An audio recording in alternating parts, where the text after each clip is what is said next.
జగన్ రాక్షసన పాలనపై సమర శంఖం. యువగళం పుస్తకంపై డిప్యూటీ సీఎం పవన్ కళ్యాణ్ ప్రశంసలు.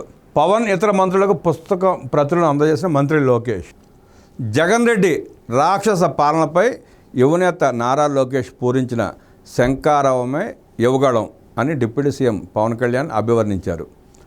రాష్ట్ర రాజకీయాలను మలుపు తిప్పిన యువగళం పాదయాత్రపై రూపొందించిన పుస్తకాన్ని మంత్రి నారా లోకేష్ డిప్యూటీ సీఎం పవన్ కళ్యాణ్కి అందజేశారు. కేబినెట్ సమావేశం సందర్భంగా రాష్ట్ర సచివాలయంలో పవన్తో పాటు ఇతర మంత్రులకు పుస్తక ప్రతిని లోకేష్ అందజేశారు. ఈ సందర్భంగా పవన్ కళ్యాణ్ మాట్లాడుతూ, నాటి దుర్మార్గ పాలనపై ప్రజలను చైతన్యవంతం చేయడంలో యువగళం పాదయాత్ర సఫలీకృతమైందన్నారు. ఆనాటి అనుభవాలను కళ్ళకి కట్టినట్లుగా పుస్తక రూపంలో తెచ్చినందుకు లోకేష్ని ప్రశంసించారు. అరాచక పాలన అంతమై ఏడాది పూర్తయిందని, గత ప్రభుత్వ పాలన పీడకలను ఇప్పటికీ జనం మర్చిపోలేదన్నారు. యువగళం పాదయాత్ర నాటి అనుభవాలను ఈ సందర్భంగా యువనేత లోకేష్ పవన్ కళ్యాణ్ పంచుకున్నారు.